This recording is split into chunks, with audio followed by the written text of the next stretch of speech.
Let's get to the topic here because there's a lot going on. A lot of things are changing, no pun intended. Rob Shelsky is an avid and eclectic writer on both fiction and nonfiction and averages about 4,000 words a day. Rob, with a degree in science, has written a large number of factual articles for several scientific fiction magazines and publications, with a focus on paranormal investigation. So essentially, he's perfect for the show because the show's catchline is where science fiction meets science fact. He's written several nonfiction books on the topics of UFOs and has also delved into the subject of time travel, including his latest book, Time Travel Invasion. His website is robshelsky.blogspot.com, and one of the things we've been getting into over the past year is the Mandela effect. And every time I look into it, I think, well, maybe people are just remembering things wrong, like Sex in the City and Sex and the City. I've always remembered it as Sex and the City because she was a columnist, and the name of her column was Sex and the City, at least from what I remember. It's been a long time ago. I never really watched the series. It was one of those things that you watched it with your girlfriend because she wanted to watch it, and you wanted to watch something with her because she just got done watching Terminator with you. You know, that kind of deal. But I never got into Sex and the City. But you know what's funny? We put together a top 5 Mandela effect video, and we included some proofs. One of those proofs, and I don't want to give away the video, but one of the proofs is the Forrest Gump, where he says life was like a box of chocolates, and everybody remembers that life is like a box of chocolates, where he's sitting down on the bench. Well, if you turn on the captions on the video, we play a video of Tom Hanks like 10 years later, 20 years later, or something like that, on Saturday Night Live, where he's going through in front of a green screen and doing a bunch of his famous scenes from his different movies. And one of them is Forrest Gump. And he says, life is like a box of chocolates. You never know what you're going to get. And he's sitting on the bench with a box of chocolates. So we use that as like a proof, like, hey, look, Tom Hanks remembers saying life is like a box of chocolates. What's going on here? Well, if you turn on the captions on YouTube, you'll see that even YouTube decodes it as life is like a box of chocolates on the one that he did on Saturday Night Live, not on the original, but on the one Saturday Night Live, because he's using that accent. And as Lucky pointed out, he's not very good at the accent. So when you listen to it, you're like, did he say was? Did he say is with a drawl? You know, what's going on here? And even slowing it down confuses you a little more, but you swear you hear is, but you listen to it 10 times over, then it turns into was, and you're like, what the heck is going on here? But the Google bot that picks up on the captions translated it as is. I thought that was pretty cool. There's many, many, many different Mandela effect and changes going on right now, so I would love to get Rob's take on the time travel invasion. Rob, how are you doing, sir? Hi, how are you doing? Very good. Doing Thank you very great. much for joining us once again. Very interesting time that we're living in. Things are constantly changing. Like I said, no pun intended. What are your thoughts on this very fluctuating manner? I think it's creepy. If you want to know the truth. It is strange. You know what? Somebody told me the other day. He said, "There's no way that we've developed time travel, so this Mandela effect can't be real." I said, "Look, it doesn't matter if we've developed time travel. What matters is, can time travel be developed? Even if it's 10,000 years from now, when it's developed is completely irrelevant." Well, exactly. I mean, if anyone, anytime in the future, developed time travel, then we've history probably. So all someone has to do is sometime in the next 3 trillion years of the life of the universe is to come up with time travel. And the truth of the matter is, I think it's already been done. That's the contention of my book, Time Travel Invasion. I really do believe it has already been done, and we are suffering the manifestations. Now, as to whether the Mandela effect is a product of time travel, a so-called glitch, or whether it's a product of something else, I'm not sure. The Mandela effect all seems to have started from my research in the 1990s. Some people pin it right down to 1993, but I'm not sure I agree with that. Excuse me. And but I have my own theories as to what might have caused it. Well, I definitely want to get into that here in just a moment. I want to share with you first our first realization of the Mandela effect. It was back in 2009 or early 2010. I was filling up my water bottles at a reverse osmosis facility. Cherie had just we had just met. She had just come with me to the facility just a couple of weeks prior, and we get there and the place is completely gone. And I said, you know what? This is weird. This is strange. And then we're about a year later, we're driving in right near our house in Denver, and we pass by this series of motels, and we're like, there's no motels here. That's never happened. So a friend of mine flies in, Frank Castle, who's another host here on the station. He flies in, and he was looking for a hotel. And I said, there's a ton of hotels around here. And he said, well, my wife's a travel agent. She can't find anything. And I said, well, just stay at my house. It's no problem. So he comes over, and we go down to those hotels so I can show him. And he goes, that's weird. There's no record of these hotels at all. So there's a little Denny's in the parking lot. So we sit down in the Denny's, and he starts talking to the waitress and asks, do you know when these hotels were built? And she goes, I don't know. They just seem to appear one day out of nowhere. Well, that's pretty creepy too. It's scary to me because it means our reality is not what we think it is, and also it means that our reality is unreliable. And if that's so, what about everything that we hold dear and that we consider solid? And we used to say terra firma, the ground beneath your feet was solid ground. But if reality is not solid, then we don't live on terra firma anymore. We live in sort of a void, if you will. And what happens to your loved ones? Can they just come and go just like these hotels do? I think some people have actually reported, and this could be a fake story, but I heard that some people were reporting that they wake up one morning and they've got a wife and kids and they don't remember them. I have read forum posts to that to that effect. I can't verify these though, obviously. Well, there is one famous one. That's Lorena Garcia. She woke up in her apartment and noticed minor changes like the color of her bedspread, some of the tchotchkes she had lying around the apartment. But then it got worse. She went to work, and the department she'd always remembered working in didn't recognize her, didn't know her. They said she did work at the building, but she worked over on the other side in a completely different department doing a different job. She went to contact her boyfriend and couldn't find any trace of him. Instead, she found she was still with her old boyfriend, who she had broken up with 7 months before.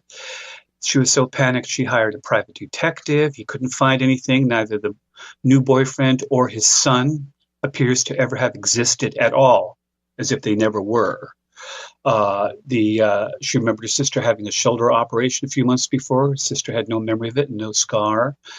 And she was so upset, she thought she was going crazy. She went to a psychiatrist, and the psychiatrist just said, well, perhaps you're hallucinating, but you seem sane otherwise. We don't know what's going on. But to this day, she is insistent that this is not her reality, and she's even posted a plea on the internet asking people if they had any information about this boyfriend or anything like this to please let her know. She's desperate. That is insane. It's crazy to think about. I mean, imagine being in that situation. I couldn't imagine if the people around me that I love just all of a sudden disappeared. What a bizarre situation to be in. But in this day and age, I don't put it past whatever's happening to create things like this. You stated that it goes all the way back to the 90s. I don't remember any changes in the 90s. I thought that it started sometime around 2008, but I may be wrong about that. So take us away down that road, please. Sure. There's an odd thing about Mandela effect. It seems to not always affect movies, film.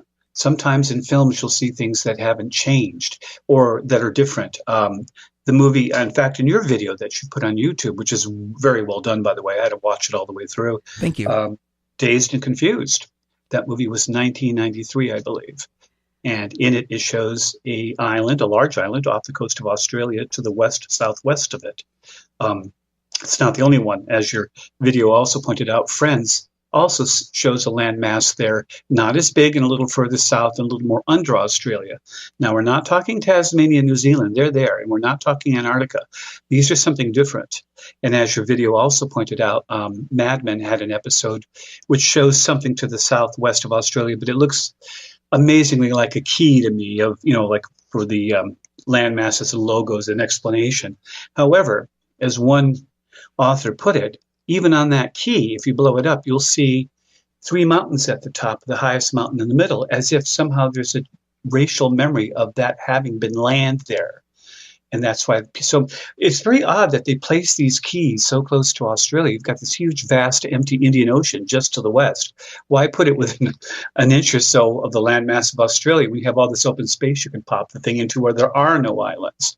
But always this key seems to be in Australia. But these land masses in this movie show rivers, they show inlets, and they even have printing on them as if they're naming like capital cities and things. So that's very strange. You have the movie Star Wars where C-3PO was supposed to be all gold. Do you remember this being all gold? I remember him being all gold, and as a matter of fact, we watched every single Star Wars because The Force Awakens came out. I wanted to take Cherie to see it. She's never seen the Star Wars films before, so we sat down and watched every single episode. And then 5-6 weeks later, it changed to Silver Leg, and we had just watched it fresh just a few weeks prior. Well, I've just discovered a blooper video from Star Wars. I'm not sure what movie it's from because it doesn't say, but it shows C-3PO and R2-D2, and he's solid gold. Both his legs are in plain sight, and they're the same color. So which is the real C-3PO? Well, We're told that he always had the silver leg, but here's a blooper where he doesn't. The photographer stated that he doesn't remember him having a silver leg, and he's come out and said, hey, wait a minute, I don't know what's going on here, because I would have adjusted my cameras to compensate for the silver leg, and we never did that. Right. And of course, these are minor issues, although they could be indicative of something much greater, and I think they are. Something happened in the 90s that's causing this sort of event. Before you get into that, I want to throw one more your way, and this is one that I remember about. I remember hearing about, but it's recently seemed to change back to the original. Apollo 13, Houston, we have a problem, was changed to Houston, we've had a problem, and now it's changed back to Houston, we have a problem. Any thoughts on that? Well, I do remember this Houston, we have a problem. Myself, I didn't know that it had changed to Houston, we had a problem. That doesn't sound right to me because in every movie thing I've seen a reference to it, it was always Houston, we have a problem. But what I'm finding is different people remember things differently. I have a roommate who remembers chartreuse as being a plum reddish brown color. And a lot of people remember chartreuse as being sort of a maroonish red color. And the weird thing about all these things is when the people get it wrong, they all get it wrong the same way. This is something I insist on always repeating because it's so important. We can all get things wrong, but why are so many people getting it wrong, and they're getting it wrong the same way? Right. Chartreuse is, of course, a lime green. With the Apollo 13 one, this was about a year ago. I was researching the Mandela effect, and I went to the film clips, and it says, Houston, we've had a problem. And I was looking at it and going, wow, I can't believe they changed it. It used to be Houston, we have a problem. Now you go back to those exact same clips, and it's Houston, we have a problem. Now here's where it gets weird. I went to the original audio from the supposed real event, and the astronaut says, Houston, we've had a problem on the original audio now. Yeah, that sort of thing changes all the time. Whatever these changes are, they seem to backtrack. And that's the oddest thing about it is when there's a change in our timeline, some minor change or big change, it sort of antedates itself back to its origin. So what I don't quite understand, and I don't think anyone does, is why in some films does the old version persist, but in the new versions, it doesn't. In Star Wars, James Earl Jones was the voice of Darth Vader. He insists that he said, Luke, I am your father. Now, he in several different interviews over several different years, he repeated that line, Luke, I am your father. He says, I remember when I said, Luke, I am your father. And he wasn't talking about the Mandela effect. He was just talking about the movie. And yet now they say that line doesn't exist in the movie, and it doesn't. I've rewatched the movie to see, and he doesn't say that, which is amazing. It is. Take us back to the 90s, please. Well, again, the 90s is when all these Mandela effects seem to be traced to. Of course, they go back much further. For instance, these maps of this island on near Australia, it's a very large island, about 1/3 the size of Australia in one image, and the ones of Friends, it's smaller, but it's still 2 or 3 times the size of Tasmania. And they appear both in the 90s. All this stuff seems to go back to the 90s for some reason, but it can predate all the way back. I have made it a point to watch very, very old movies. And anytime I see a globe and it depicts that side of the earth, I check it. And they're all the same. They all don't show that island. You know, I am so sorry, Rob. The break is hitting us. I promise I will give you the floor uninterrupted when we get back. Don't go anywhere, ladies and gentlemen. We'll be right back. Rob Shelsky is our guest. Time travel is the topic. It's going to be really interesting for the next hour and a half. Don't go anywhere.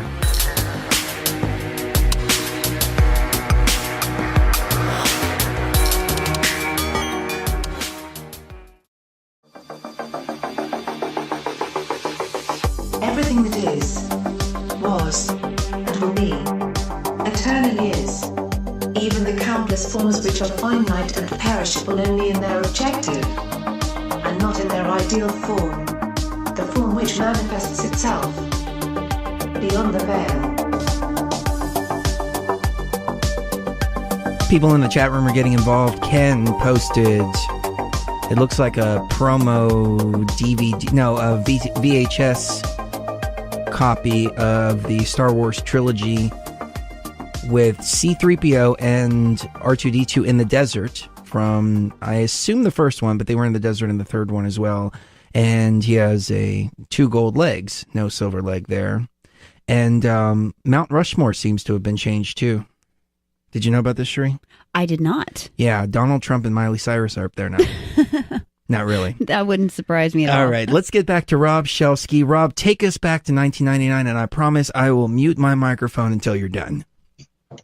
Oh, come on. Let's not promise something we can't do. Actually, you know, I find that being a MUFON field investigator, I find people talk about the Mandela effect the way people do about UFOs. You can go to any place in the country, any restaurant, any bar. Not that I hang out in bars a lot, but you can go to anywhere and start talking to people about UFOs, and everyone has a UFO story, and they've got to tell it to you. And this is because it's such a prevalent thing, and so many people have seen it. And I think the Mandela effect is the same way. We all have our stories about the Mandela effect, things that we can't understand. And yes, of course, some of them are just remembering something wrongly, and a lot of people could probably remember it wrongly the same way. But the problem is that it's so consistent and so common and so often. Again, I have a lot of fear about it because I think it's the result of us fooling around with quantum computers and or CERN. A lot of people say, well, it's CERN experiments are causing a side effect, and the Quantum D company has finally got actual quantum computers online that NASA and Google are involved with, and they actually work. And I think what we're experiencing, and these came online in the 2000s, and they're getting more and more prevalent now. The first were just very miniature. I mean, not miniature, but what they could do was miniature. Nothing. They could count to 5 maybe. But now they're getting much more like supercomputers. And I think there is a phenomenon known as quantum erasure, which we know as a fact is real. In quantum mechanics, quantum physics, we know this is so. And quantum erasure is where something is changed in the now, and it causes something in the past to alter. So one of the 2 owners of Quantum D has done a seminar. You can watch it on YouTube, and he says that their quantum computers are accessing quantum computers in parallel realities, perhaps an infinite number, or actually however many qubits they have in the quantum computer is how many other quantum computers they access simultaneously in alternate realities. And if we are getting quantum erasure effects in our own reality by screwing around with the split screen experiment, then they could be doing the same thing. And quantum erasure travels backwards in time. for the split screen experiment, which is the famous quantum experiment. It's an 8 nanosecond traveling into the past of a particle's information to its entangled partner. But with quantum computers on that scale, we could be going back a decade. So we started this in the 2000s, and all of a sudden in the 1990s, we're noticing some weird events. I really did have my microphone muted, by the way. Yes, you did. So, I have a theory, and this theory is that we're actually inside of one of the computers. And this is an artificial reality, and that's why things keep changing, because you change one program and it changes all of reality, and it's very easy to do inside of the simulation in and of itself. And one of the things that I use to draw that conclusion is a quantum physicist was talking about how they found a computer code in the fabric of reality. But it wasn't just any computer code. It was a computer code written by a guy in the 40s named Claude Shannon. And we're finding his exact computer code written in the fabric of reality. Have you heard about this and any thoughts on that? Yes, and it refers to string theory, which is the theory, the darling of all the physicists right now to explain the entire universe, the theory of everything. And string theory, the one scientist you're talking about, discovered that there is self-correcting error code in string theory. He came across it, and it surprised him. The odd thing about this self-correcting error code is it is the exact same algorithms, the exact same code, block linear self-correcting error code. And it is used in Google and Yahoo search engines. And what it does is when you send a stream of data, when it's downloaded, the downloading computer or server checks it against what it has in its memory banks to make sure all of the code is there. And if it's any is missing, this program, the self-correcting block linear code, replaces the missing blocks of data so that the data stream is corrected. Because anything can cause a drop in data, a solar flare, whatever, transmission from a satellite, a glitch on a telephone line, whatever. So but this is important for computer programming. It's the only way we can send data from one streams to another and make sure it arrives the way we sent it, is this block linear self-correcting code. And isn't it strange that the very fundamental matrix of the mathematics of our universe in string theory, that we have that exact same code, not something like it, not something similar, that code, computer programming. That changes the game. It really does. It gets even stranger. The same quantum physicist was talking about how he took all of the data that he had collected on reality, and it was all numerical data, and he put it into a machine and spat out a graphical interface. And I don't remember the exact terminology. It was like arcanes or arcadins, something like that. I've got to go back and look it up. But he named this data set that was coming out, or the images rather. The images look exactly like what you would experience in a very, very heavy shamanic psychedelic trance. We call it hyperspace. It's this realm. I don't know if you've ever done ayahuasca or DMT and had one of those really out-of-body experiences, but it looks exactly like that hyperspace realm, which now I'm sitting here wondering, why the heck are we seeing the same thing that the computer is spitting out, and why is it spitting out the same graphical interface as hyperspace, unless this is an artificial computer program that we're living in? Well, there's other examples too. If we are a computer program, no computer program can absolutely mirror the universe. To do that, you'd have to have all of the data of the universe. Since the universe is infinite, you're probably not going to have it. So any advanced future civilization could probably come up very close. Actually, it was Nick Bostrom who came up with the theory of us being in a simulation. And he basically said it's based on the following supposition. In the future, there are no advanced civilizations. They all wipe themselves out, number one. Number two, they exist, but they have no interest in time travel. And again, we wouldn't have time travel in that case. Or number three, it's just one of those civilizations at any point in the trillions of years to come decides to have an interest in computer simulations, then the chances are higher than medium. In fact, they're quite high. It is far more likely we are a simulation than we are not. And we very well could be a nested simulation. And again, I would recommend to people to watch the movie The 13th Floor. It's a perfect example of this idea. Yes. In that movie, I don't want to spoil it for people, so spoiler alert just in case, but they create a simulation within a simulation, and then that causes a paradox ultimately. And that's the point where we're at now, because we're creating virtual reality and virtual worlds. If we are in a simulation and create a simulation within the simulation, it could be disastrous.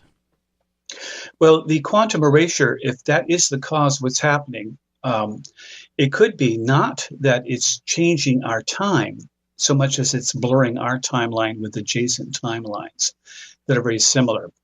And I would refer people to the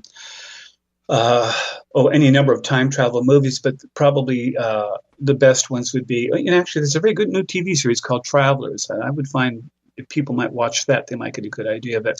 It has its problems. I've not seen a time travel movie yet, Loopers or whatever, where they don't run into a paradox problem and they don't resolve it well. Even Loopers, which I really enjoyed at the end, had a paradox problem, but I won't go into that. But I mean, if you have a paradox problem, then it probably isn't going to happen. But the idea of going to parallel timelines, like as with the Man in the High Castle TV series with Amazon, you have lots of very, very similar timelines where only tiny things have happened. And if we're causing this quantum erasure problem, it might be doing the exact same thing that those quantum D computers are doing by accessing parallel timelines. When they are, maybe those timelines are merging or crossing over or blurring with ours at certain points. And one of those points might have been the 1990s. But once you've altered the timeline, it backtracks itself to the very beginning of time.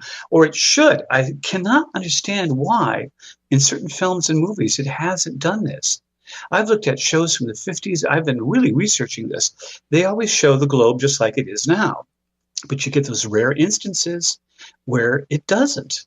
And I can't account for that. I have no idea why it would be so, unless the movie we've got now is from the timeline that had that, and it didn't change for some reason. But I mean, the examples of time travel are so numerous now that I just find it hard to believe that people don't believe that it's possible or even highly probable. You've got the problem with the black-eyed children. I'm sure you've heard about those. Oh, yeah. Mm-hmm. Mm-hmm. And they are intimately involved, apparently, with this time-traveling phenomena. I did not know that. I've only heard the stories of them, but I've never heard any theories as to where they came from. So take us away down that road, please. Well, the main instance in that is a man ran into these kids, and I think it was two boys, and they're around the age of 12, and he called into Coast to Coast Radio, and he said, he was one of the very first to talk about it, and he said they were stealing his soul. And George Norrie goes, well, how are they doing that? He said, well, they have been bouncing me back and forth through time constantly, and every time I go back and forth, I'm losing part of my memories. So for me, it's like they're stealing my soul. There won't be anything of me left soon. And he sounded quite sincere and in a panic. Now, of course, he could have been, having mental problems, emotional problems, or on drugs, but he was one of the very first, and he came up with this. And it's bothered the heck out of him. And of course, time travel and glitches in time travel could account for ghosts. The phenomenon of repeater ghosts, where they see the same scene acted out every night. A woman walks through the house and out through a wall or something, a lady in white, but doesn't interact with anyone. That could very well just be a glitch, like a stuck needle on a record replaying the same thing over and over. Like an echo. Exactly. Or, yes, like an echo, or perhaps like a time loop. Again, if you watch the movies The Loopers or any of these shows, it could be something like that. But the problem seems to be that when your history changes, and for you living now, it's always been that way. I don't remember an island off the coast of Australia. But if it existed in another timeline, and as big as it is, and as close to Australia it is, I imagine it would have a few million people there. And they had relatives around the world, people who traveled and lived in other countries. They're gone, the island's gone, and a lot of people remember the island but can't remember its name, and yet here it is on a couple of maps and a couple of movies. This globe in Dazed and Confused was an average school globe in a school setting. It was filmed on location at that school, and the globe isn't the center of attention. They're just spinning it idly in the background while they're talking. Two teenagers are talking. And here's this island flipping around on it. I mean, it's amazing. And if it was just the one thing, you could say, oh, well, maybe a problem with the film. But look at Friends. Look at that episode. I believe it was called Bracelet Buddies, also in the 90s. And it shows an island, and it's not the same island. It's a variation. It's a slightly smaller one in a slightly different position. And this is bizarre. But if we have countless timelines paralleling our own, you would have every possibility being played out. So there you go. Fascinating. I'm going to have to look this up and yeah, I'm look Googling at that now too. I haven't seen that picture. It's absolutely bizarre. I have a theory as to what exactly was changed that caused all of this changes. Now, this is just a theory based on speculation and intuition, but I feel that what they did is went back and removed Hitler from the location that he was at and changed the outcome of that particular event, moved him over to Argentina, where in the original timeline, he had actually legitimately died. People have been speculating that he was moved to Argentina for decades now. Now there were FBI documents released showing that he was indeed moved to Argentina and he never really died in a ditch. But I think that the event that they changed was that which caused all of this echoing effect. I don't know if you've come across any research to suggest that, but any thoughts on it? Well, actually, just today I was researching it, and there's a lot of people who believe he ended up in Antarctica. In 1939 or 38, the Germans mounted a huge expedition to Antarctica, claimed a chunk of it as their own, Swaziland or something like that. They called it a German name. I'm sorry, I can't pronounce it well.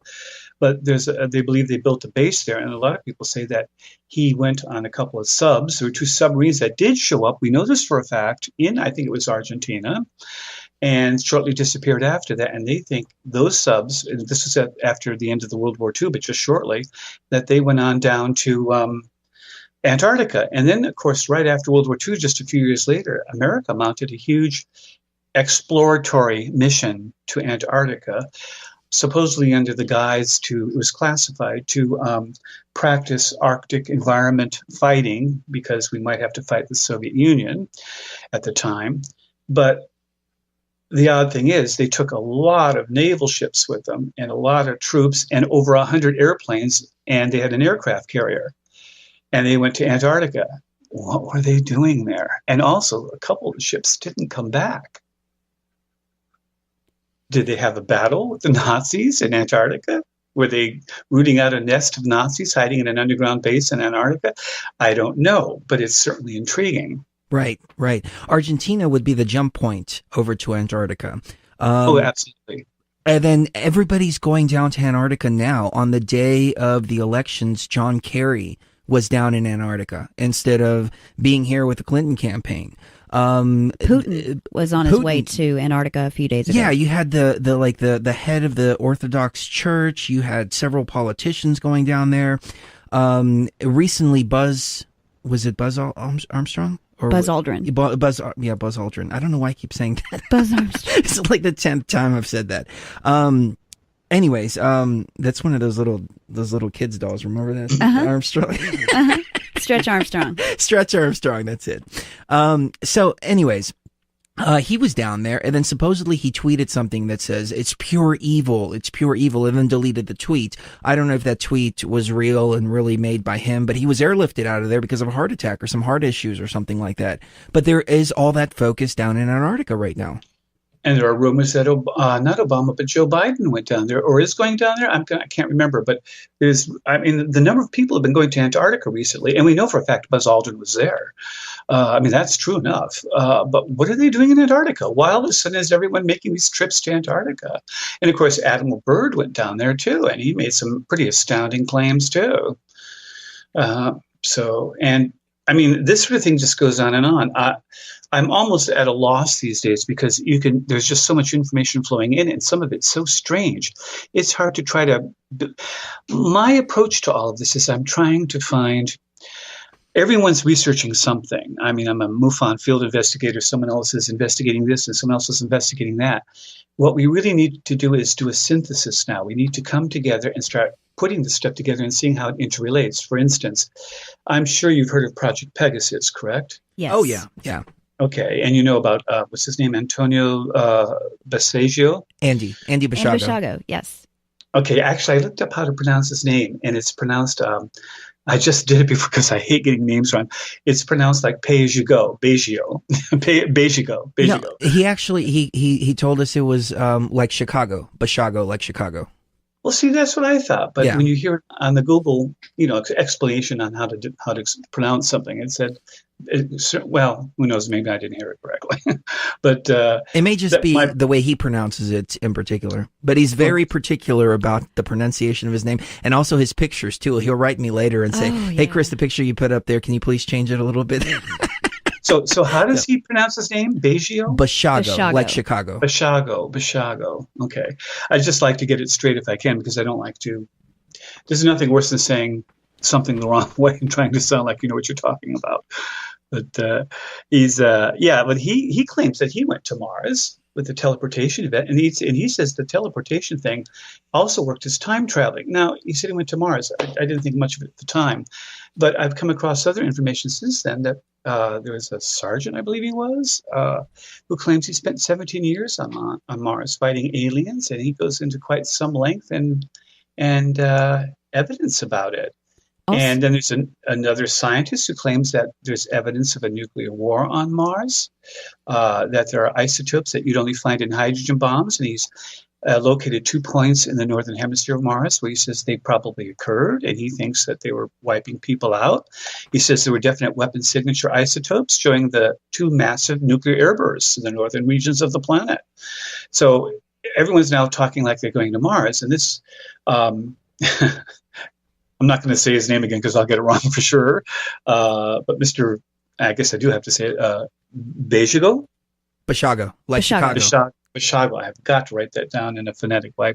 Bashago says he was there. So again, you have one field where people are talking about time travel and teleportation, and then you have a completely different one where people are talking about Mars, and then all of a sudden there's this odd crossover and connection.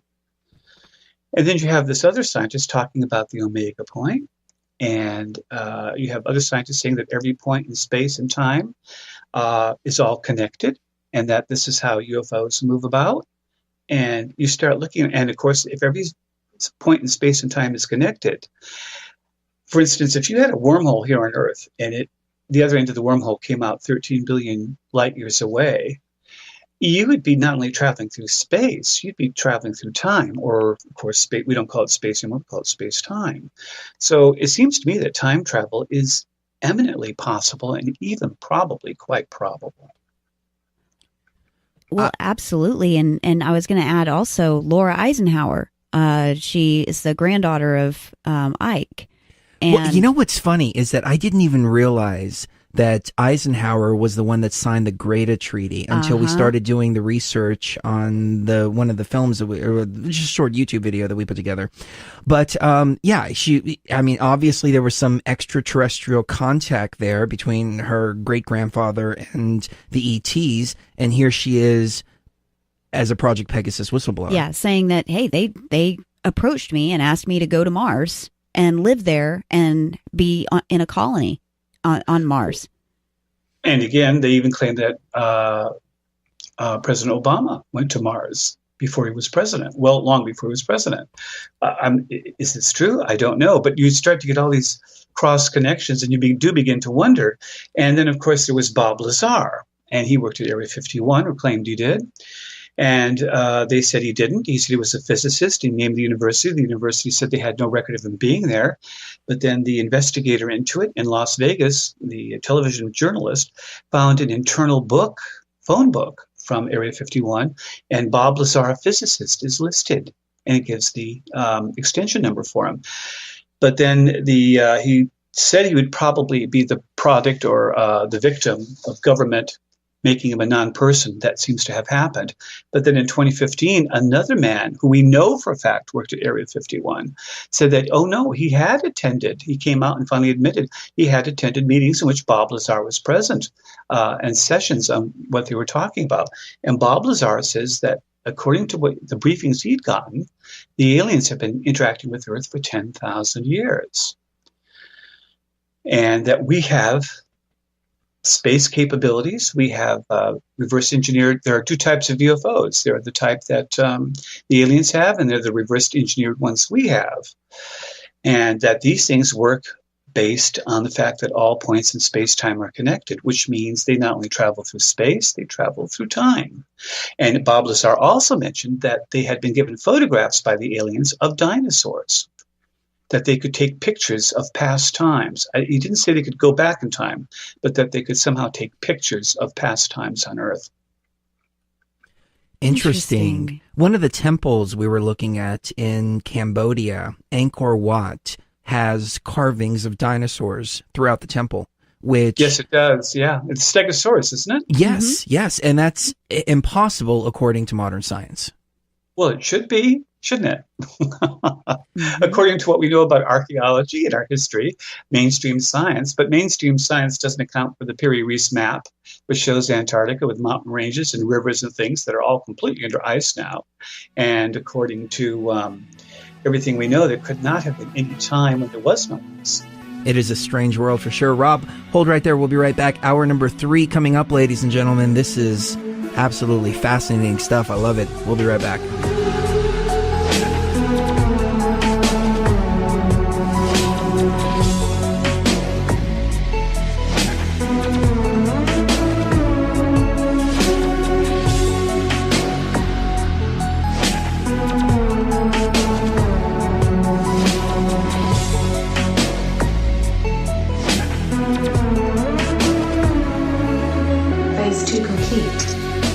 To initiate phase 3 momentarily.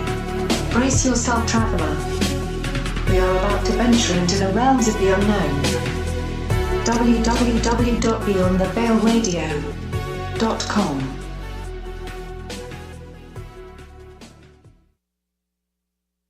One night, a man had a dream he was walking along the beach, listening to Jaren and Mitha on Monday Night Raw. Across the flat horizon flashed scenes from his past, and he realized life wasn't what he was taught. For each scene, he noticed 2 sets of footprints in the sand, one belonging to him and the other to Jarenism. When the last scene of his life flashed before him, he looked back in the sand and noticed many times along his path there was only one set of footprints. He realized they happened at the lowest times of his life, and so he questioned Jarenism about it. Guys, you said if I listened to your show, you'd be with me all the way. But in my times of need, there was only one set of footprints. I don't understand why when I needed you both the most, you would leave me. My dear child, we love you and would never leave you. When you see one set of prints, that's because it wasn't on a Monday. Need a friendly voice? Call Grandma. But if you need truth at all costs, then join us for a threesome. Ooh. Mondays 7 to 10 p.m. Pacific, only on truthfrequencyradio.com. You are listening to Beyond the Veil with Chris and Sherry Geo on iHeartRadio. T-minus 60 seconds and counting.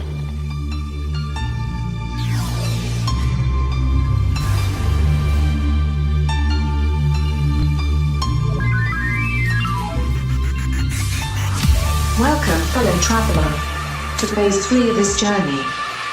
Here you will experience an even deeper level of understanding as we traverse through the boundaries of hyperspace consciousness. Here, you will find that reality is altered with a single thought and a single intention. Set your intention now and prepare to travel deeper. Beyond the veil.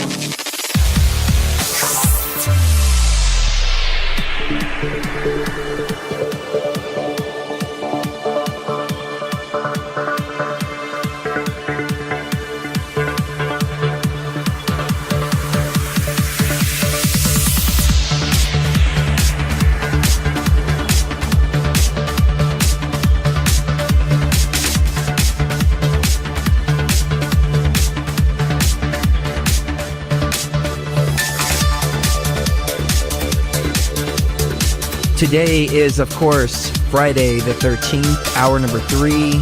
We have Rob Shelsky on with us. And it is the day when we observe the gruesome slaughter of several teenagers at the infamous Camp Crystal Lake massacre that happened I don't know where I'm going with that. It was supposed to be a joke, but it's That's terrible. awful, baby.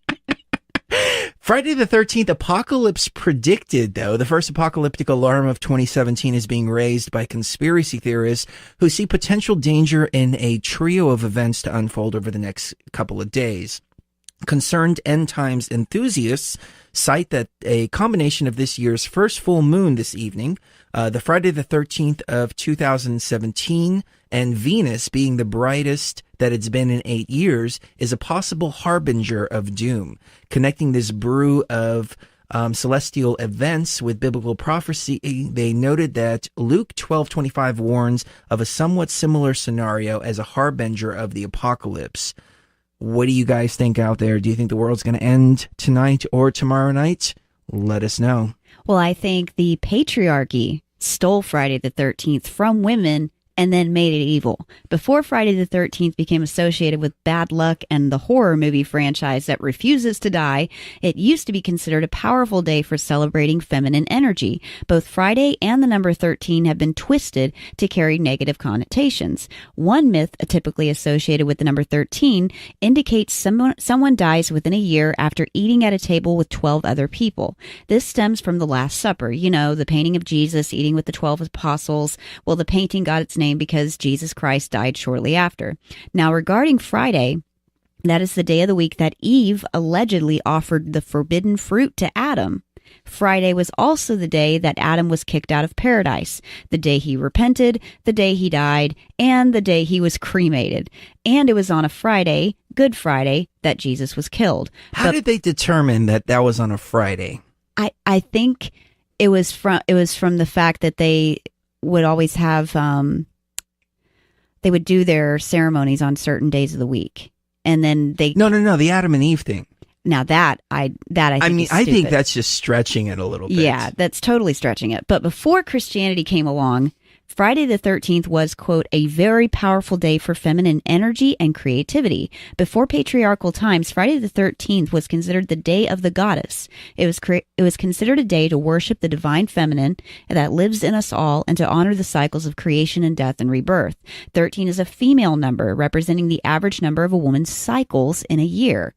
It is also the number 2 of annual cycles of the moon, viewed by earth-based religions as female. A woman was considered to embody divine and magical powers. She was regarded by all for her wisdom and ability to offer intuitive and psychic messages. It was only when society became more patriarchal that women were made to feel shamed when they had their periods and to ignore their amazing potential to create and hold space for new life. Fantastic. We'll be right back with more Rob Shelsky right here on Beyond the Veil.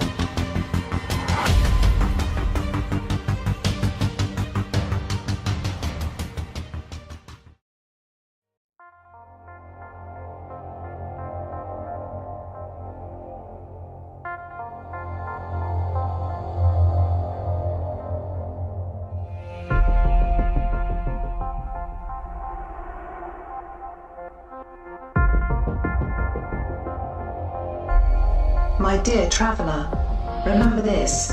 Whatever plane our consciousness may be acting in, both we and the things belonging to the plane are, for the time being, our only realities. However, if we mistake the shadows for realities, we find ourselves confusing the upward progress of the ego as an elevation of consciousness. Thus, beware of oneself when you step beyond the veil.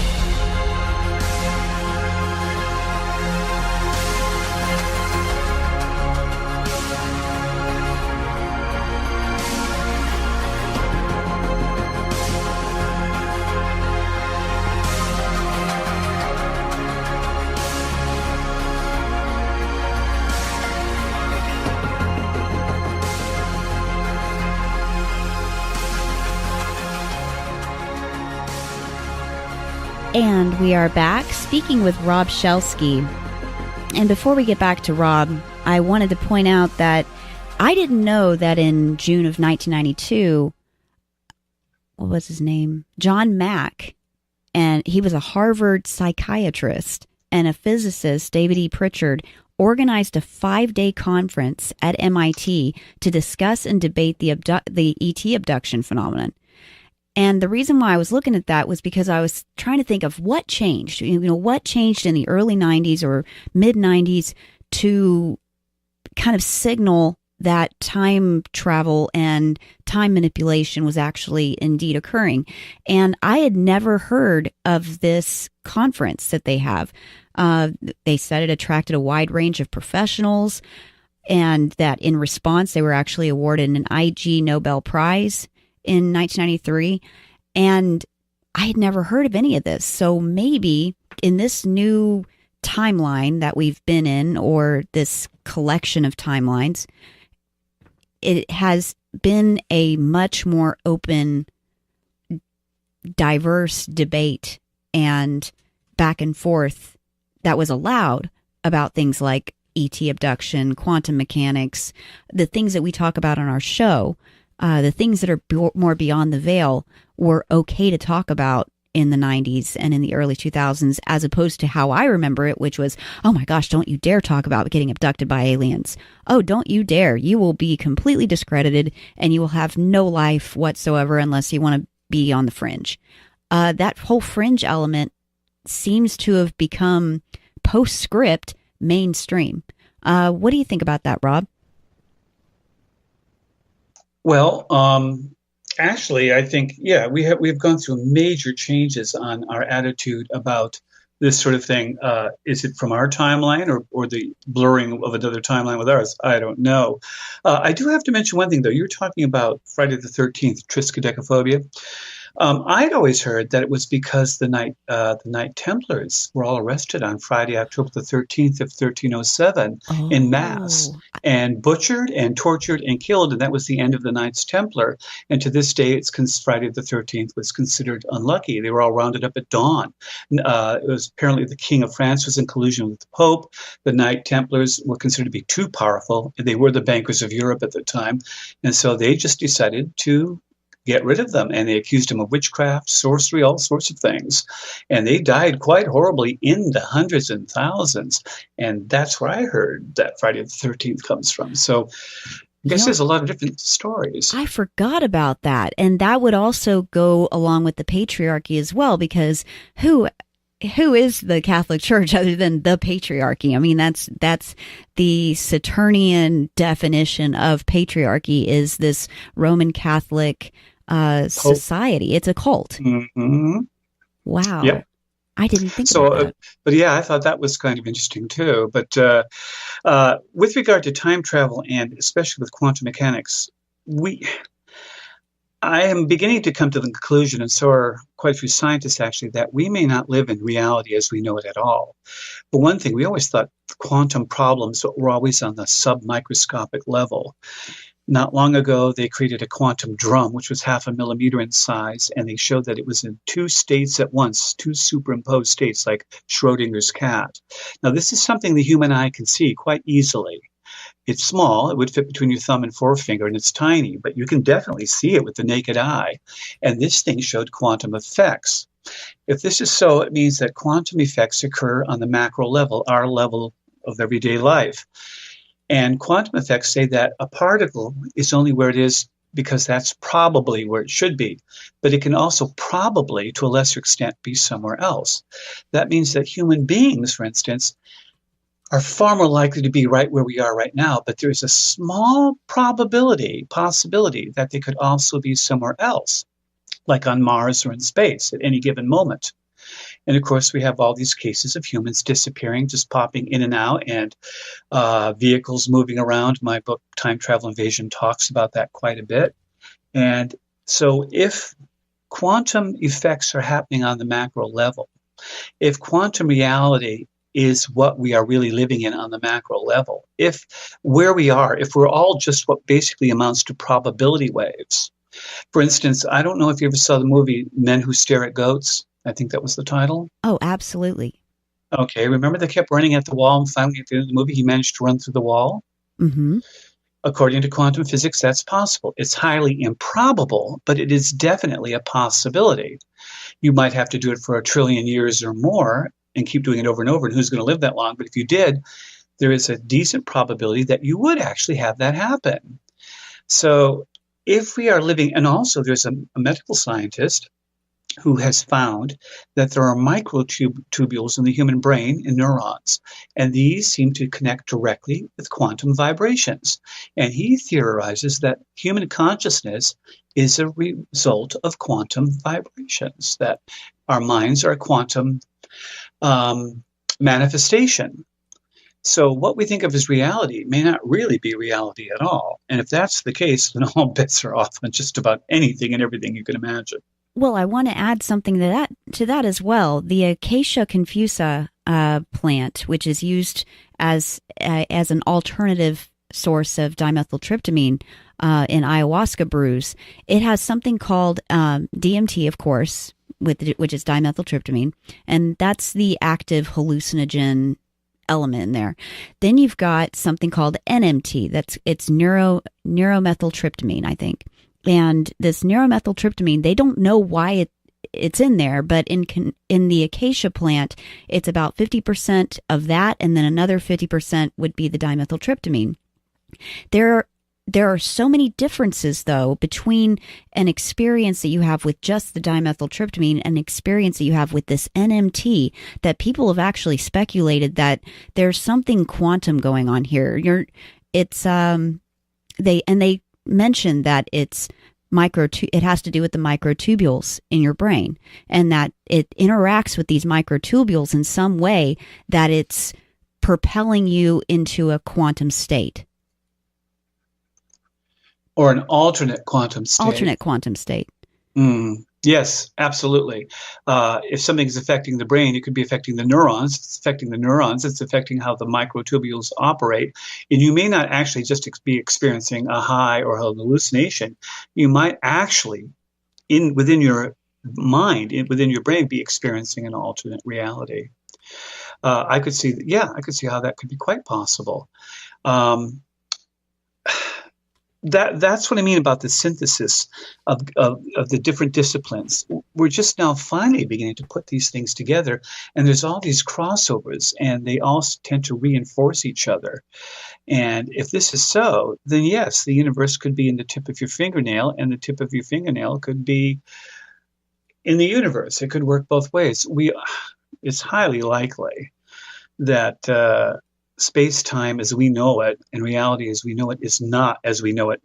I mean, let's face it, 75 to 90% of the universe, we don't even know what it is. It's composed of dark matter and dark energy. Hey, that's great. What is dark matter and dark energy? We have no idea. But what it does mean is around 90% of our universe is unknown to us. So we're sitting here trying to find definitive answers. We know it all based on 5 to 7% of our knowledge of the universe, because the rest is unknown to us.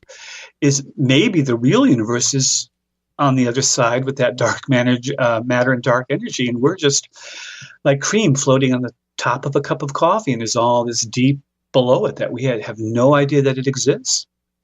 Well, one of the things that kind of made me start thinking that it was an artificial simulated reality that we live in is the fact that our technology is so good now that with AI and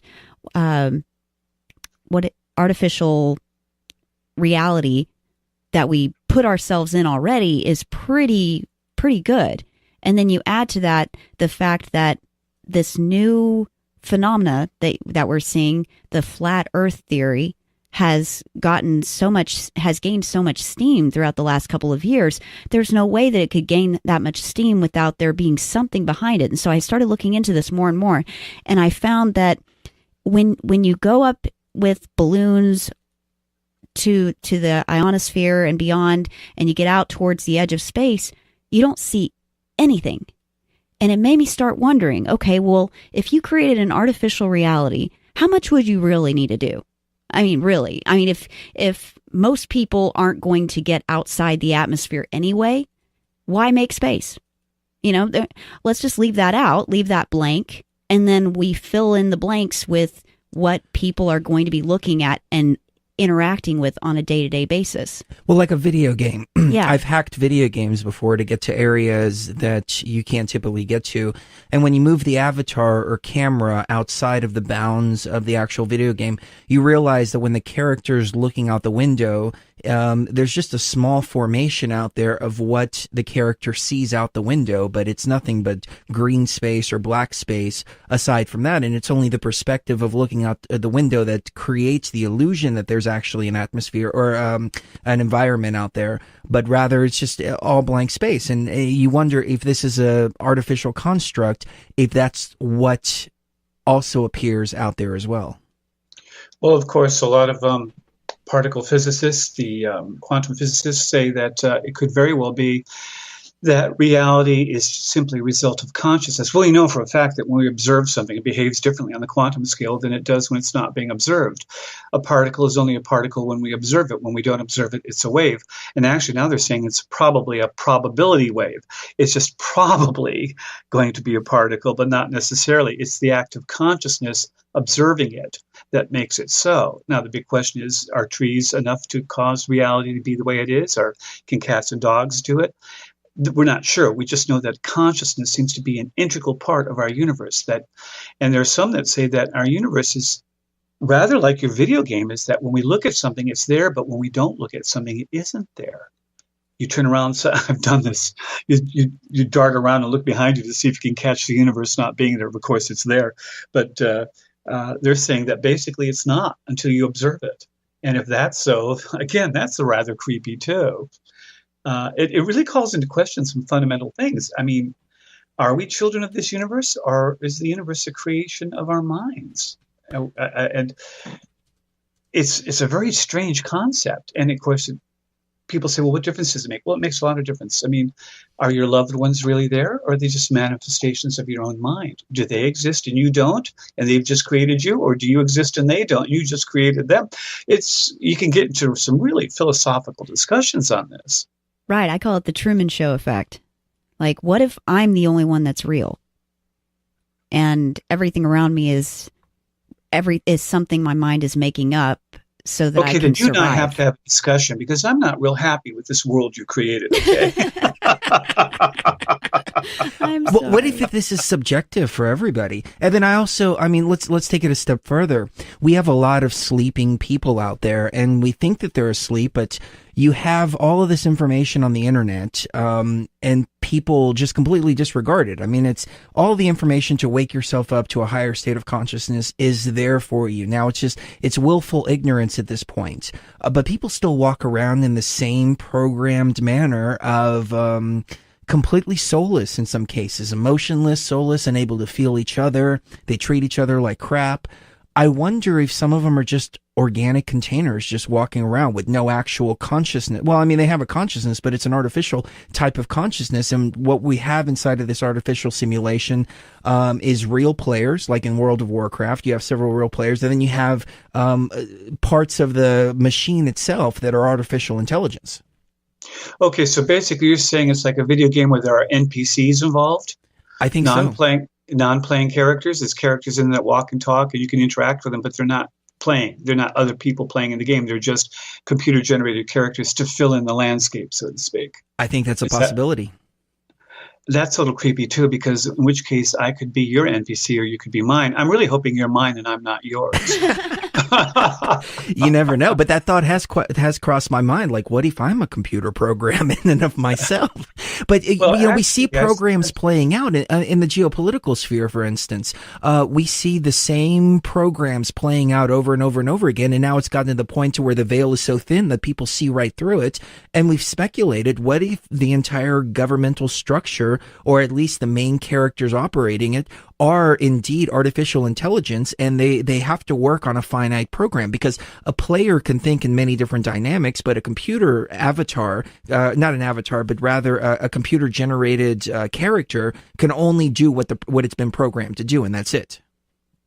And of course, if we're all programs, then we're apps within the bigger program. You and I would be an app created by the simulation.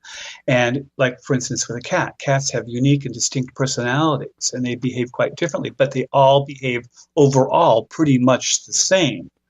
And they are restricted by the limitations of their program, their creation as being a cat. They can only have a certain IQ. They have an urge to clean themselves. They have an urge to do whatever cats do. And within limitations, they can be variable in this, but overall, a cat is a cat.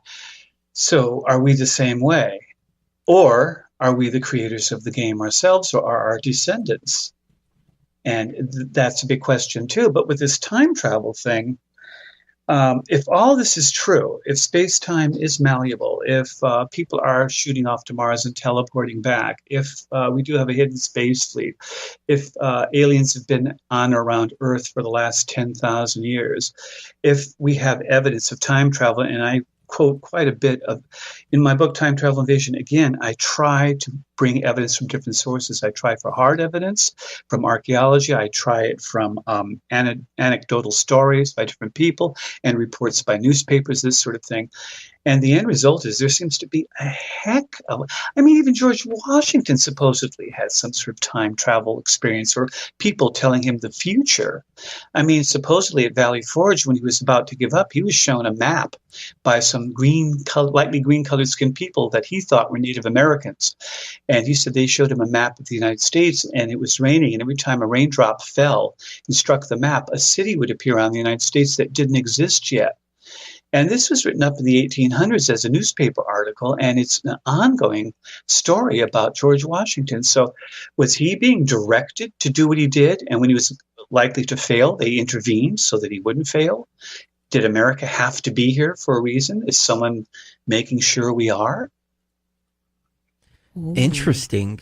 If I'm a computer program, I'm the antivirus for sure. That's what I'm here for. Mm-hmm.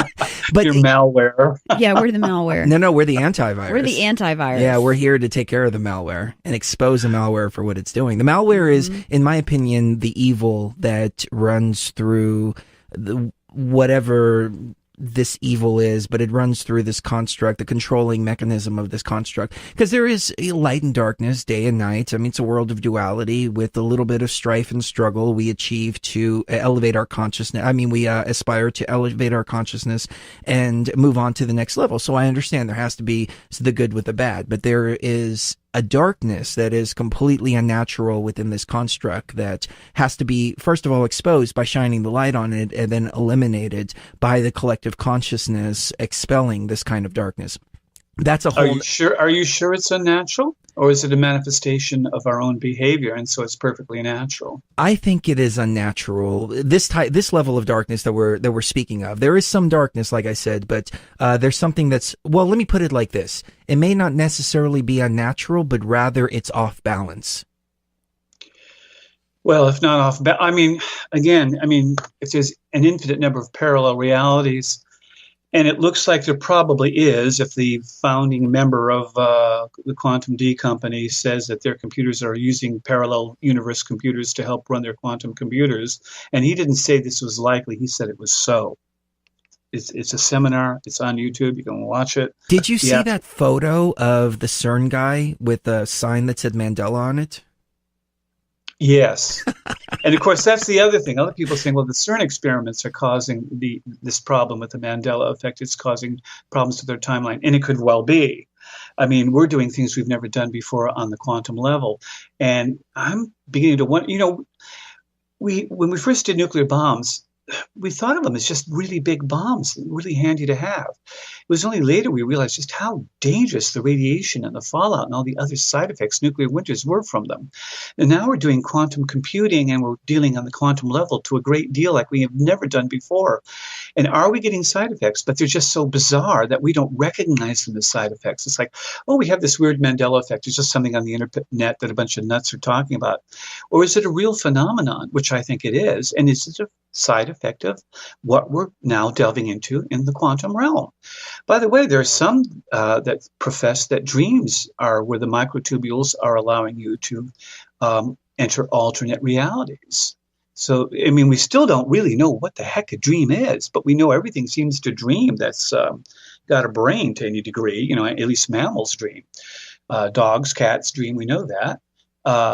So what exactly are dreams? What are their purpose and how do they function?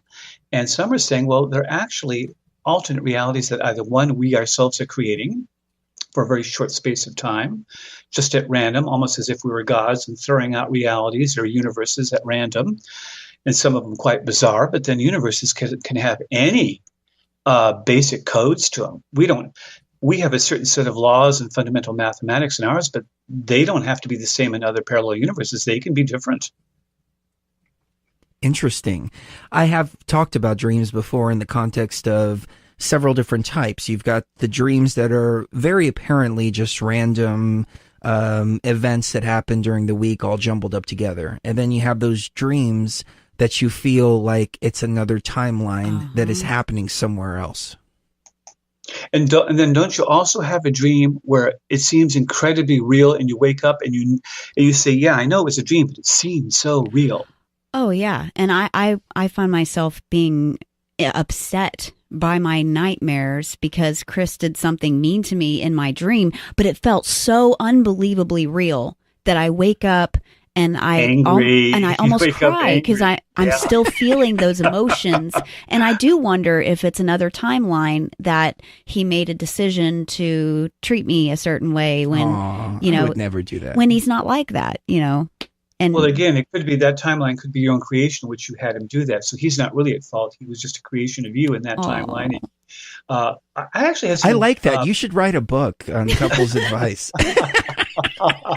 I woke up once and I had someone punch me in the shoulder. I go, what was that for? They go, you treated me like crap in my dream. I go, what? I'm not responsible for your dreams. Well, I wouldn't have dreamt it if there wasn't something to it. It's like, I need to get out of here now. I had an ex-girlfriend like that. Yeah, I think so. I know exactly, what you're referring to. So you cheated on me in my nightmare last night. Uh-huh. What were you going to do tonight? Yeah. We'll be right back. Much more with Rob Shelsky right here on Beyond the Veil.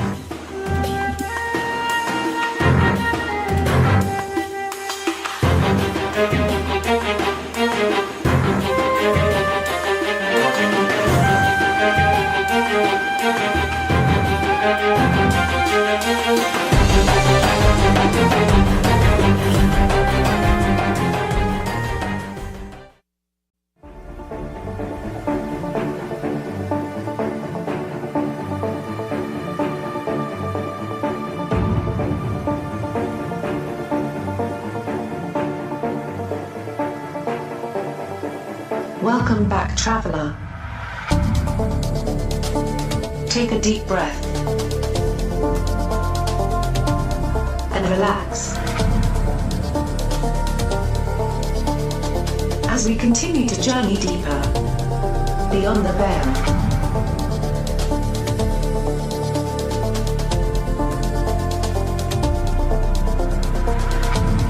Final segment of the hour, but it's a long one with Rob Shelsky.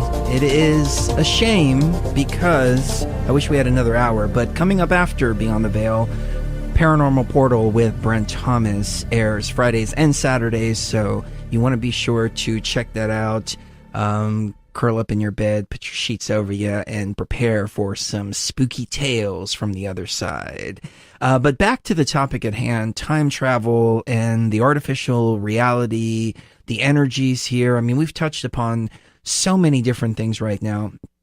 And I guess it all comes down to subjective experiences. That's one of the unique things about the Mandela effect, in my opinion, is that if the timelines have indeed merged with one another, then we have people that are from the old timeline and people who are from the new timeline. And that's why some people remember one thing and other people, they swear they remember another, and it's just changed. So when things start to just kind of mix and mishmash together, it becomes an utter mess. But if this is an artificial reality, and the reason that I talk about artificial reality so much is because when you realize that it is, and it's very probable that it is at the very least, then you can change it to whatever timeline you want, to whatever reality you want. And you realize that things like astrology, for instance, Cherie's a very, very talented astrologer. I've said this a million times over. I listen to every astrological chart she does for me, every transit chart and every tarot reading. And I do exactly what the tarot says, or I do exactly what the transits are going to say. And at times, I'll act a certain way or have a certain experience or something like that, and she'll come to me and say, hey, I wrote down your transits last night, and this is all in your transit chart here for today. You're going to experience all this. I should have told you about it before. But I really take it very seriously, and it all makes sense. If it's an artificial reality, well, then the stars are going to affect us a certain way. We're able to tap into the computer code, and then our very thought and our very intention in of itself changes reality. So how many times have you been driving down the road and you see a cop behind you and you go, oh, I'm going to get pulled over. I know I'm going to get pulled over. I know I'm going to get pulled over. Boom, you get pulled over. Whoop. Right. Yeah. Or you do the opposite, like, oh, no, he's not even looking at me.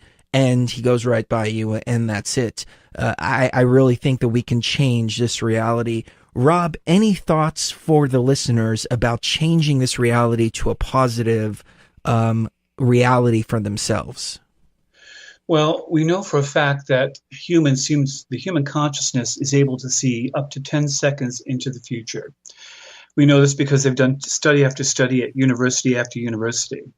The human mind does not seem to exist entirely in the present, but partly in the future, and also partly in the past, because everything you see that comes into your eyes, by the time it gets to your brain, is a good piece of a second late. And this, people think, well, what's the big deal? Well, if you're driving at 200 miles an hour or trying to catch a 90-mile-an-hour fastball, your brain is perceiving something that by the time it comes to you, it's already past you.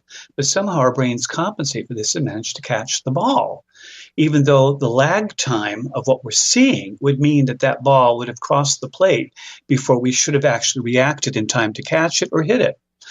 The same is true with consciousness into the future. Study after study shows that people react to negative images in random picture showings before it actually occurs. Now, for some people, it's as little as 2 seconds to 5 seconds, but on average, 10 seconds. This is extremely strange. But it does mean a lot. It means if you're driving down a highway and you're coming to an intersection and there's going to be an accident and you sense this coming, you have time to avoid the accident. So can we change your future? Yes, we can. However, if you're saying this is a simulation, and I think there's a darn good chance this is a simulation, we're not the programmers. Somebody else is. And if there's alterations to it, they're making the alterations, unless they've allowed us the ability to alter it ourselves. I think you hit on something key there, because we have all of these religious structures around us, and I don't know what your take is on religion, and excuse me if I offend you in any way, if you're of the religious mindset, but in my opinion, religion is meant to control you and take that power away from you. There's a creator somewhere else. There's something else that you have to give your power to, when all in all, we are the creators ourselves, and we are the programmers. We are the captains of our own fate, you say? Yes. I think to a large degree that's true. You know, I used to really be into the I Ching. I used to like it. I developed quite an ability at it, to the point where I had people seeking me out saying, can you do my I Ching? It's like, no, I really don't want to, you know. I mean, but the I Ching basically says the future is unfolding as it should. And you are a part of that future, but you have choices you can make. But once you've made those choices, they're a part of the history of the universe, and therefore they are a part of the divine plan, if you believe in divine plans. So, in other words, yes, there is a plan, the universe is preset, but even so, we have the ability to be the captains of our own fate within that plan, which I thought was a marvelous dichotomy. I mean, yes, the future is fixed, but it's only fixed because we're going to make certain choices. We don't know what they are because we haven't made them yet, but we will be making them. Interesting. We are slaves to the stars until we realize that we're slaves to the stars. Because I find myself very under the, I don't want to say control, because that's not the right word. Influence. That's a better word. Influence of the stars. But once Cherie tells me about the transits, then I'm aware of them and I'm able to, for instance, I'll just give you an arbitrary example here, but something that actually happened. I had a meeting, and Cherie said, look, in this meeting, according to your transit charts, it's going to be very heated, things aren't going to go well, et cetera, et cetera. So I was able to go into that meeting with that in mind, and I completely changed the outcome of that meeting, and I changed everything towards the positive just by knowing. But there have been times that I've gone into a meeting, for instance, and then I'll come out and Cherie will tell me about my transits after the fact, and it happened exactly the way the transits said they were going to happen. So I try to do them for him the day before now. Yes. Well, see, I did that with I Ching. I would ask the person, because you have to ask an if statement with the I Ching, and I'd say, I want you to think of an, like, if I do this or if I do that, and then I'm going, but don't tell me what it is. And then I would do the reading for them, and then after the reading, I would say, okay, now what was your question? In one case, I told a woman, and it came up with her that one of the lines, her changing lines, was that she needed to cross the Great River in order to achieve success. And I said, what was your question? She said, well, I'm supposed to go on a trip to St. Louis, and I was wondering if I should go or not. I said, you're crossing the Mississippi, right, to get there? And she goes, yes. I said, oh, the Great River. Wow. Wow. I kind of do the same thing with the tarot. I don't like people to give me any information.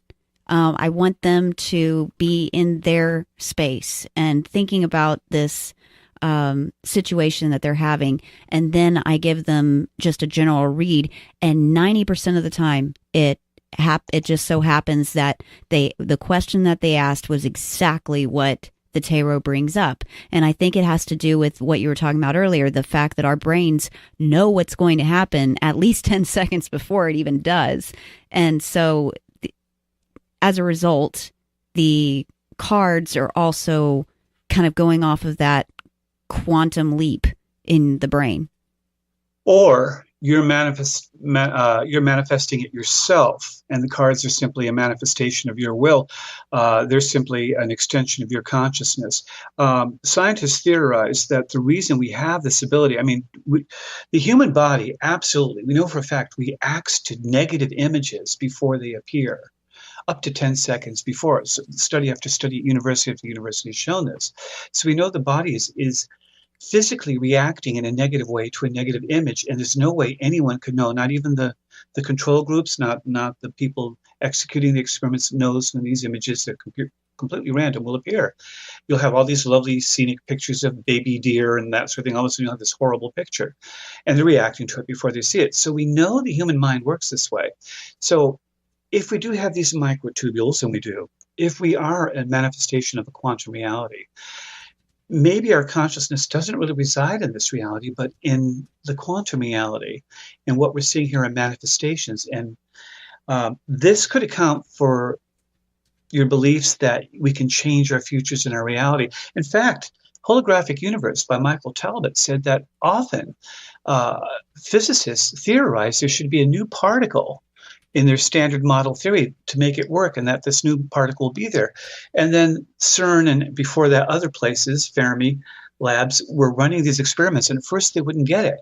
Then someone somewhere in England or Russia would get a discovery of the particle. Then all of a sudden, running the exact same experiments over again for the umpteenth time, they suddenly find evidence for it in America and England as well. So it may be that we're actually creating our reality as we go. Wow. I've also wondered what if we're, and this is way out there, so forgive me. We get into some deep conversations. Yes, we do, especially if we've been drinking ayahuasca. We'll yes. go so deep. We unlock all the mysteries of the universe at that point, and then we get on the show and people think we're crazy. So we stop doing that. I've got to get some. It definitely sounds like something to have. But I've often wondered if we are moving around in these meat suits, but our actual bodies are in a pod somewhere outside of this universe, outside of this reality completely. And that when we die, we're going to wake up and look at each other and go, that ride kind of sucked. Can we try something else now? Same thing. I was thinking maybe we're living in another reality, and these are our vacations. We get to spend a life in a simulated reality, and we can choose whatever life, whatever time period we want. So time really has no. You could choose now, and then the next time on vacation, you can go back 300 years and choose another life. And maybe we're just vacationing, and then we wake up and we're back in reality. It's like Total Recall, the movies, and we go back to work. We have these memories of a fun time was had in Napoleon's, Russia. but bad winters, of course. But other than that, it was all right. But it is possible. But you do realize that you don't really have a body per se. You do understand that, right? You do understand that you are 99.9999999% vacuum, because the space between the particles that make up your atoms constitute that much. our atoms are 99.999% vacuum. I mean, it's an incredible number. So I used to wonder, well, if we're just that much vacuum, we're almost totally vacuum. How is it my hand won't go through my desk? Like a ghost hand should go through a ghost desk. Well, it doesn't, but that's because of one of the fundamental forces, which is the strong atomic interaction, which is the repelling force, which doesn't allow my electrons to go through the electrons of the desktop. So can I ask you something? Have you had those nights where you're sitting there and trying to do that? Oh yes, I have too. Have you had those nights where you try to make a magazine float off the coffee table and come to you so you don't have to get up? Yes. If it's possible, I will achieve it at some point. That's my goal. I haven't had much luck so far. That darn magazine just refuses to move. But yes, of course I've done that. I think we all have. I think the movie Men Who Stare at Ghosts, or however it's titled, is a good example of that. I mean, but the fact that we all do this, the fact that we all think this, the fact that we all wonder this makes me wonder if it isn't so on some level. I agree with you, because there's a lot of gnosis, let's just put it like that, or knowledge, or whatever you want to call it. That you mean gnosis as in GNOSIS? Yes. There's like a knowing that we all have, but then reality and the construct tells us, I guess our conscious mind jumps in and says, no, that's not possible. But the subconscious, or maybe even the spirit, is feeding us this information that our conscious mind talks us out of. Mm-hmm. Well, if we and everything around us is almost pure vacuum, and by the way, even the few subatomic particles that actually are solid, that tiny electron, they're not either. If you believe in string theory, they're just vibrations. So not only are we 99.999% vacuum, but what little there is of us that's supposed to be solid is actually just vibrations. And string theory says it's just the way the string vibrates, what particle it manifests. So what is reality? Apparently reality is our consciousness. And that's it. And the rest of it is just a manifestation, if not of our consciousness, of something. But whatever it is, it's not real. Our consciousness exists in a universe that is almost entirely vacuum. Wow. I know, it's strange. I mean, we walk around, we walk and talk, we have cars, we have desks, we have our bodies, we have our hands. I look at them, I touch them, I feel them. And yet I'm actually just touching vacuum. See, this raises... If you went on someone who was a date and their mind, their mental capabilities were 99% not there, you wouldn't feel like you had much in common with them, would you? That is true. Well, and it also brings some meaning to the idea of atomic energy, nuclear weapons. You know, what is that other than taking that atom and then breaking it apart and then breaking the inside of it up and then releasing all this massive amount of energy from doing that? I mean, that makes sense too. Whatever equals MC squared. Yeah, and if you manage to find antimatter, and we have created it in the lab in tiny amounts, and you mix it with real matter, it's 100% energy. Atomic bombs are incredibly inefficient compared to an antimatter bomb. Right. But yes, it's all energy. So if basically matter is solidified energy, and by the way, matter is a lot of energy. Even a small amount of matter creates an incredible amount of energy. So you can actually, one description of matter is that it is solidified energy. So if our consciousnesses are existing in solidified energy, then we're basically, well, I mean, it's all just very strange. The further you get into it, the weirder and weirder it gets, to the point where you begin to wonder, again, terra firma, where do I stand? Where do I find solid ground? How do I know that anything I'm researching or looking at has validity or is real? Or am I just giving it that validity and realness? I was just about to say that. It's almost as if you're reading my mind, because the conundrum here that we're facing is we have a geopolitical problem. We've got corruption all over the place. I don't know how you feel about this whole Pizzagate stuff that recently came out, but there's some terrible things that are going on. The internet doesn't quite have it right. I think there's a lot of rabbit trails as far as that goes, but there are some very horrible things going on. But then when you think about it in the context of an artificial reality, then you think to yourself, well, how real is this? Or is this just all part of the computer program to get you even more sucked in and integrated into the idea that this reality is real? Or is it real because we're making it so? You know, in the 60s, we had an awful lot of problems at the time when we had the Cold War was at its height, you know, in the 60s, 70s, and 80s. I used to have dreams of nuclear war as a small child that you just knew it was going to happen. I mean, you'd go to sleep, I'd wake up from a nightmare where I saw bombs going off in the distance through the window. Dreams, nightmares. But this was, so we've had some bad times before, and yet we came out with shows like Star Trek that were very positive in nature and showed a positive future. Then something happened around the late 70s and 80s. Our futures prognostications in movies began to get dark. I call it the Blade Runner syndrome. Everything became dark and drippy. Whether you're on board the ship in the movie The Alien, where it dripped and there were chains hanging in a dark room, or whether you're in Blade Runner and everything was dark, or whether you're in any of numbers of movies, they're all dystopians, they're dark, they're drippy, and they're horrible.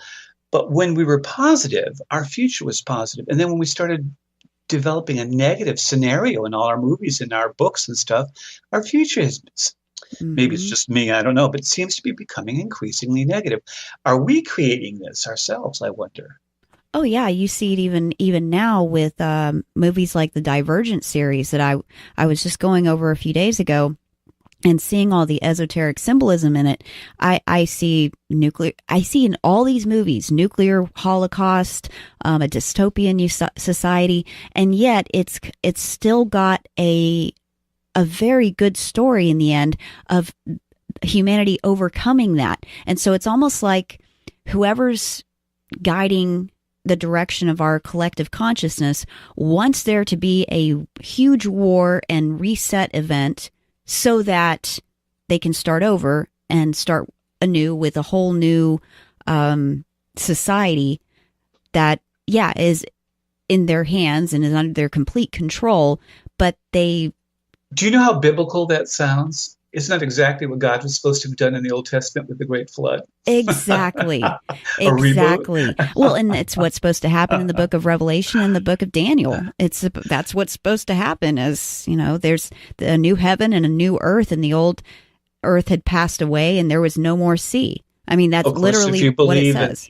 If you believe in the Anunnaki, if you believe that they did rule the earth, and if you did believe that they taught us that knowledge was the forbidden fruit, you know, there were two trees in the Garden of Eden, right? You know the two trees, right? Mm-hmm. Mm-hmm. There was the tree of knowledge and the tree of life. Right. We were forbidden to touch the tree of knowledge. And of course, according to Sitchin, when he talks about the Anunnaki ruling the earth back in pre-Babylonian times, he says they did not want us to have any knowledge. They wanted us to be the subservient slave class they had created. And so all through our history, you have the Prometheus stories, where one of the gods gave us fire or knowledge and was punished eternally in a horrible way for it. This is a recurring theme in our history. So maybe this whole feeling that if we do this, if we acquire this knowledge, the apocalypse, the end will come, is a strong racial memory that was grafted into us so that we wouldn't rebel against those in power. That's a whole nother show, Rob, and yes, we are running out of time, but we're going to have to do that show because I'm in complete agreement with you. There was, I think it was Enki. Enki took us to the side and was like, look, there's something different. They have some kind of consciousness, a divine spark within them. And Enlil came in. Why aren't they in the garden? I mean, why aren't they in the mines? Why are they running around in the garden? Why aren't they working? Yeah. And Enki taught us the priesthoods and taught us astrology and, you know, the mysteries of the universe. So, yeah. Right. Yeah, there was definitely. So you do wonder if that is, and of course it's been handed down in various versions, as with Prometheus, same thing, really, the gift of fire and being punished for it, you know, the knowledge of fire. It is a little weird, isn't it? It is. And back to modern day religion, they teach you the opposite. Knowledge is evil. Slavery is freedom. Subservience is obey. Yes. Do not question. Take it on faith. I looked up the definition of faith. Faith is a belief in that which cannot be proven empirically. And unfortunately, with my problem with the various religions is they all claim that you have to take them on faith. And so it leaves me wondering which one is the real one, because I'm just not sure if any of them are the real one. The real one? Or if there is even a real one. The real one is the one that's inside of you. Mm-hmm. That's what I think. Yes. The one that resonates. Rob, this has been incredibly awesome. Tell people about your websites, latest books, where they can pick those up, etc. Okay, well, the blog site, I use a blog site, but it's 5 pages. It's a full website. It's robshelsky.blogspot.com. You can get my books either in print or in ebook formats, various formats at Amazon. If you want other ebook formats besides Kindle, go to Smashwords. Also various publishers. I am with Permuted Press. I'm with one of the big 6, and so I'm pretty much all over there. If you just type in my name, stuff will come up. Excellent. And anything you'd like to leave the audience with in the last minute and a half? Yeah, I think they should go on listening to your show more, because I've never seen a show. And honestly, I'm not going to say I believe with everything that you guys say, but you certainly make people think, question, and wonder. And I think that's the best thing anyone can make anyone do, if you can make people do anything. That's what it's all about. And I don't even believe everything I say. No. I'm just at a point right now where this is my understanding, but I am open to change. And when new information comes in, I change my opinions accordingly. Absolutely. That's what we should do as researchers. One of the things when we first started the show is our viewpoints started changing based on research, and we were chastised for it. And I thought to myself, how can you chastise somebody for changing their opinion based on new information? But that's what we have to do. To live is to grow, and to grow is to learn. If you do not learn, you do not grow. And so what's the point of even being on Earth if you don't change? Yes. Mm-hmm. Very well said. Rob, thank you so much for your time this evening. This has been, like I said, absolutely amazing. Don't forget, keep your thumb to the sky. Don't forget to bring your towel and kiss the one you love right now, because you never know when the last time is going to be. We love you. Love you guys. We'll see you next week. Thank you for traveling with us this evening. Meditate on your experience. And remember, reality is merely an illusion. Thus, we wish you pleasant dreams. www.beyondtheveilradio